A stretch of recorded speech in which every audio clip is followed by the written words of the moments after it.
Magandang araw. So ayun na nga mga manay for today's video. Samahan niyo ulit ako sa aking mga kaganapan ngayong maghapon. Nandito nga pala kami ngayon sa daycare center ng aming barangay. Pero bago yan, bumili nga muna kami ng mga materyales na gagamitin. Ngayong araw kasi kakabit na nila ang gripo para sa lababo at sa CR. Dati kasi wala pang supply ng tubig dito at ngayon nga lang talaga nagkaroon. Meron naman silang pinagkukunan ng tubig dito kaso nga lang malayo dito sa eskwelahan. At napansin ko nga rin sa kabilang bakod na sira-sira na nga rin ang poso nila dito.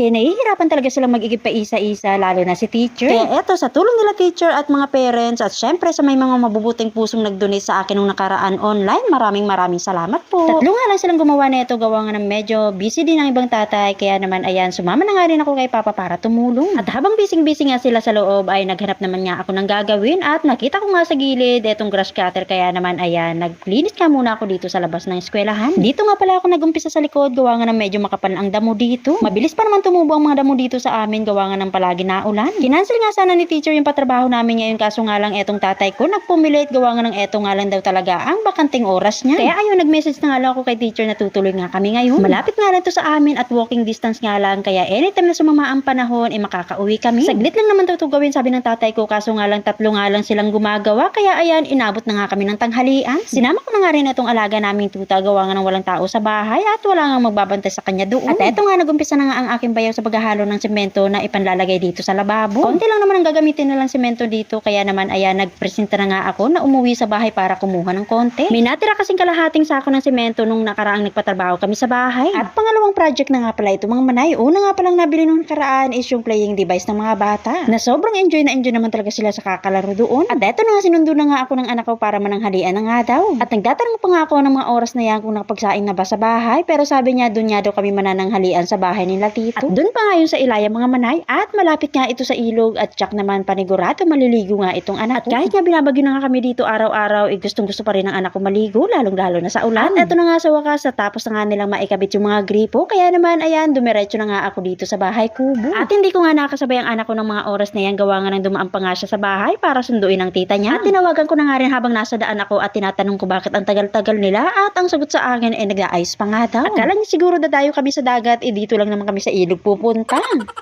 At eto ngayon, naabutan ko dito sa ilog at nagpapanigas na nga sila ng apoy para sa iihawing ulam. Maya nga lang din ay dumating na nga rin itong anak ko at kapatid ko kasama nga ng mga pinsan niya, at ayan nga, nagsiliguan na nga rin sila kahit sobrang lamig dito ngayon. Medyo may kalakasan nga ang ulan dito gabi-gabi, kaya ayan, malakas din ang agos ng tubig dito sa amin. At maya nga lang ay nagbaga na nga yung baong nilagay namin kanina. At sinimulan ko na nga rin ang pag-iihaw nung karning minarinate ko kagabi. Maunti lang naman to at tira nga lang to sa ulam namin kahapon. At ayan nga, pagkatapos ko nga mag-iihaw ay nagprito naman ako ng pinabili kong tuyo. May pinaasiman kasi akong pako dito at perfect na perfect nga ito partner sa pritong tuyo. Ilang araw na kasi kaming binabagyo, kaya ayan, nung tumila ang ulan, inaisipan niya ng asawa ko na kumain kami dito malapit sa ilog. Dito at tita ko nga pala may-ari ng lupang to, kaya anytime na gusto naming maligo dito sa ilog, nakakapunta kami. Napakasimple nga lang ng ulam namin, pero dahil nga gutom na nga kami ng mga oras na yan, parang lasang lechon na nga iyan sa amin.